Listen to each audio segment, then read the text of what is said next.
my name is Rose Sall and I'm Senegalese. Okay. Which countries do you feel the most oppression from outside of your own home country? Um, so my parents immigrated here when my mom was 19 and my dad was about 26. And everything I know about Senegal is through my parents, and I went there this last summer for about a month and I learned a lot. With that being said, I just know mainly about Senegal. I don't know a lot about the countries in Africa, and I feel like that's one thing that a lot of people don't understand is like the moment they hear that you're African, they think that you know everything about the continent, but in all reality, I do not know anything outside of Senegal. What is life like where you live? If there is much turmoil, what do other countries need to be doing to help out? Gambia is a small West African country, very stable, peaceful, and a great tourist destination. We do not have any turmoils, and hopefully, we will keep it that way because we work hard to maintain that. Do you think it's harder for you to climb the corporate ladder than other minorities? Why or why not? Um, I don't, I don't think so. Just because I'm seen as African American here. Like I'm not seen as African. Whenever people see me, they don't see someone who's Senegalese. They just see a black person in America. And because of that, I'm categorized in that group, even though that's not what I identify as. As a whole, just as minorities, it's hard, period. Because someone's always going to judge you if you don't look a certain way or if you don't stick to the status quo. And because of that, it's going to be hard to climb the corporate ladder. I don't know if I find it harder to climb the corporate ladder being a minority because I have not been exposed to the corporate America yet, but I do know about experiences of other minorities, and I am not blind to that.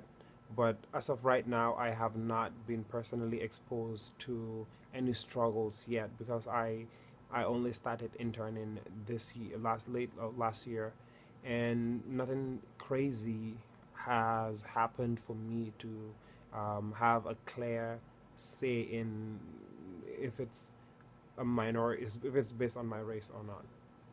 A question submitted in the questionnaire is, how is the village? How does that make you feel? Um, it's a very ignorant and stupid question just to get that out the way. Like, what do you want me to do? Fly to Africa, find a village, and like tell you? Like, people don't understand. Africa's not a country. Yes, it's America's like right here, and then Africa's like right here. Yes, but Africans, we can help ourselves if need be. Of course, we want help so we can have more power faster. But at the end of the day, like we're not just some uncivilized people in a village. And even if people are in a village, what's so bad about that? Like I could never wrap my head around that. How is the village?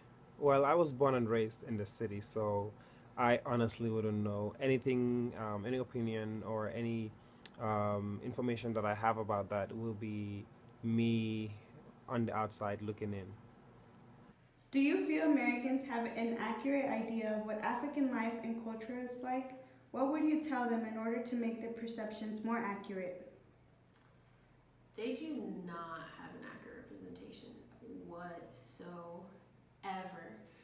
Growing up, because I only went to Senegal when I was 3 months old and I hadn't been back, I was guilty of thinking of the continent of Africa as like such a poor, underprivileged place.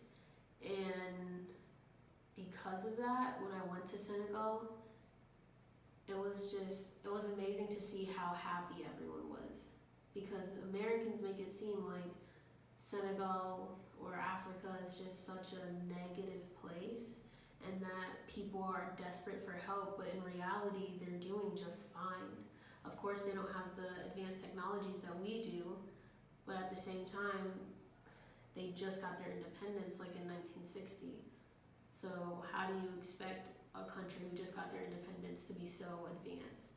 But for anyone who thinks, like the question with how's the village, I don't know who submitted that, but if you think that, go to Africa yourself and you'll see people come to America for a better education because America's like the #1 country in the world. But at the end of the day, just because you're in the #1 country doesn't mean everyone else is that much below you. I believe that some Americans do not have an accurate idea of what a true African culture is, and African culture is vast because there are a lot of countries in Africa. Africa is a huge continent with thousands of different people and different cultures and traditions. So I would say for that perception to change, we have to do our own research. We cannot just rely on like media or social media to give us the information. Let's just take a step and do our own research. Go online, read about the different countries and cultures and traditions that are in Africa. That would be the best way to change that perception.